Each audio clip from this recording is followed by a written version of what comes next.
Dewan Hakim yang terhormat, Dewan Hakim yang terhormat, izinkan saya untuk merawat ucapan jaksa. Apa yang akan saya sampaikan bukan pembelaan dan juga bukan pembenaran. Apa yang akan saya sampaikan merupakan hitam putih diri saya dan gelap terang hidup saya. Maka dari itu Dewan Hakim yang terhormat, izinkan saya untuk bicara. Jangan ditanya dan jangan dipotong, karena kalau waktunya berhenti maka saya akan diam. Saya akan diam untuk selamanya.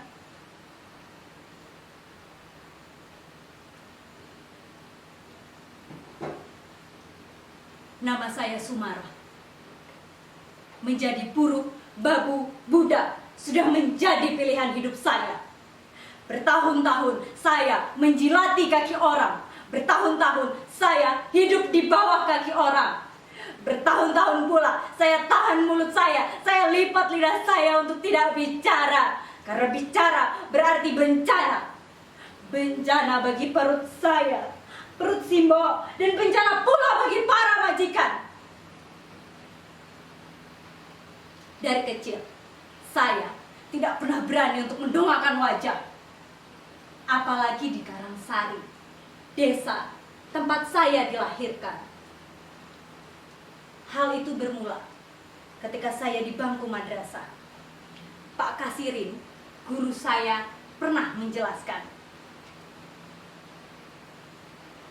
pembunuhan para jenderal itu dilakukan oleh sekelompok orang yang sangat keji yang tergabung dalam organisasi PKI. PKI itu benar-benar biadab. Oleh karena itu dihapuskan dan dilarang berkembang lagi. Seluruh anti-PKI dihukum. Terdengar bisikan-bisikan dari belakang bangku saya. Bapaknya si Sumarah itu PKI. Lah, yang bener kowe. Lah, iya. Saiki memang di bapaknya Sumarah itu ya sudah diciduk sama tentara. Lah, dalah. Seperti tersambar petir, seperti tersiram air panas. Hati saya sakit sekali. Malamnya, saya memberanikan diri untuk bertanya kepada Simbo.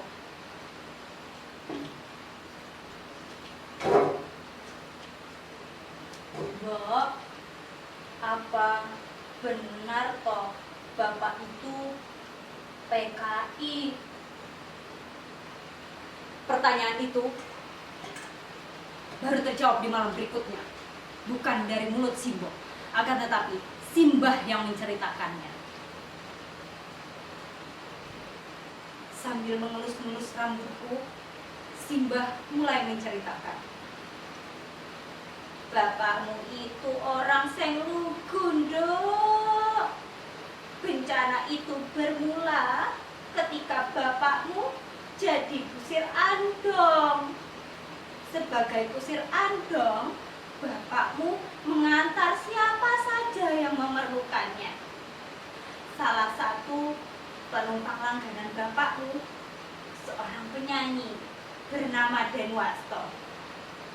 Suatu ketika bapakmu membawa Denwasto ke rumah. Denwasto melihat ibumu sedang membuat gula. Lalu beliau menawarkan untuk menjual gula-gula itu ke koperasinya dengan harga yang lebih tinggi. Tentu saja kami mau, Nduk. Tapi ternyata yang terjadi setelah itu tidak seenteng yang kami duga. Tepat 2 malam setelah itu, Den Projo datang ke rumah membawa 2 orang tentara di depan pintu. Dan ketika Bapak pulang dari masjid, orang-orang itu menyeret Bapak. Orang-orang itu membawa Bapakku pergi dengan diiringi teriakan dari para warga. Suliman itu PKI, Suliman itu anti-PKI. Sejak saat itu, Simbo dan Simbah, juga aku yang saat itu masih 5 bulan di dalam kandungan Simbo, sudah tidak pernah lagi melihat wajah Bapak. Akan tetapi, mengapa bayangan Bapak selalu menguntit hidup kami? Saya ingin sekolah lagi. Saya tidak ingin menjadi bodoh. Kata orang, pendidikan itu dapat mengubah kehidupan. 12 tahun saya dengarkan ceramah guru, saya hafalkan rumus-rumus, saya pelajari 13 pulau dari Sabang sampai Merauke, saya pelajari berbagai kekayaan alam yang ada di Indonesia. Akan tetapi semuanya menjadi bukan. Semuanya menjadi bukan.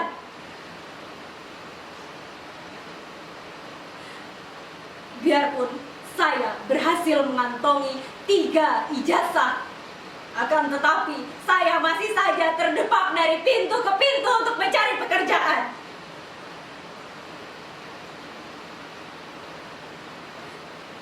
Sampai pada suatu hari, saya ingin meminta surat bersih diri kepada Pak RT. Waduh, Dok, piye yo? Kowe kan tahu toh, Dok, bapakmu itu siapa? Rawani, Dok, aku kayak iku wes surat. Gundul pun, Dok, taruhane. Kalau memang benar bapakku bersalah, lantas apakah iya, saya, Simbo dan Simba yang harus menanggung dosa untuk selamanya? Dikucilkan, dirampas hak-hak kami, dan selalu terdepak di negeri sendiri.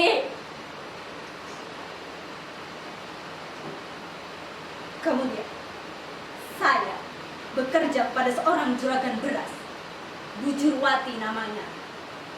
Dari bekerja di juragan beras itu, saya berkenalan dengan seorang lelaki yang kemudian saya jatuh hati padanya. Namanya Mas Edi, seorang tentara. Hati saya semakin melambung tinggi sekali ketika saya mengetahui kalau Mas Edi juga menaruh hati pada saya. Cinta saya semakin bersemi. Tapi untuk kemudian terpelanting dan terjatuh ke dalam jurang yang curam. Mas Edi mundur teratur setelah mengetahui sejarah keluarga saya sebagai seorang tentara haram jada untuk menikah dengan perempuan seperti saya. Hati saya sakit sekali. Ingin rasanya saya pergi yang jauh mencari tempat di mana bayangan Bapak tidak dapat mengikuti saya lagi. Untuk kemudian melalui perantara seorang calo, saya mendaftarkan diri sebagai seorang TKW. Berbagai persyaratan saya penuhi, mulai dari biaya administrasi di kantor kelurahan, Depnaker, Biro Tenaga Kerja, kantor imigrasi, dan segala biaya TTM yang lainnya yang ternyata panjang betul. Tetapi dari situ juga saya jadi tahu bahwa semuanya bisa cepat beres dengan menyelipkan lembaran-lembaran uang.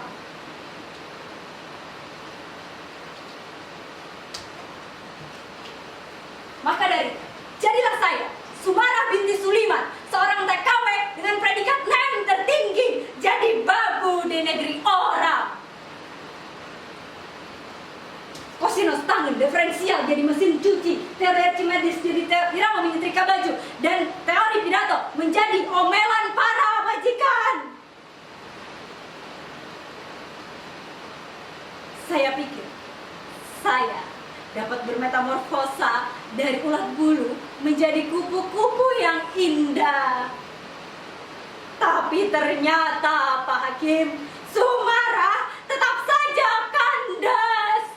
Di balik jubah-jubah majikan saya, di balik cadar-cadar hitam majikan saya disiksa, gaji saya setahun hilang, dan saya Pak Hakim, saya diperkosa.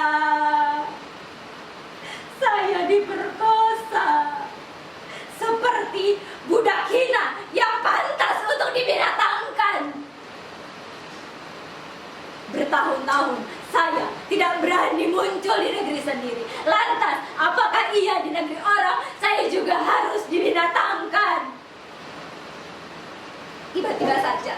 pikiran itu muncul, saya harus berani untuk mendoakan wajah, untuk meludahi muka orang-orang yang membinasakan saya, untuk kemudian saya mengambil mata pisau, untuk kemudian saya tancapkan mata pisau itu ke jantung hatinya. Majikan itu, Pak Hakim, majikan itu saya bunuh semuanya.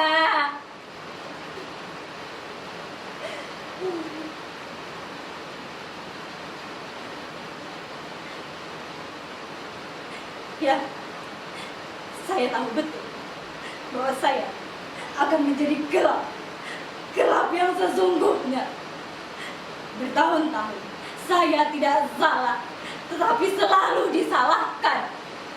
Maka dari itu, Dewan Hakim yang terhormat, kali ini saya berbuat salah yang sebenarnya. Dewan Hakim yang terhormat, inilah saya. Nama saya Sumara. Saya siap untuk mati.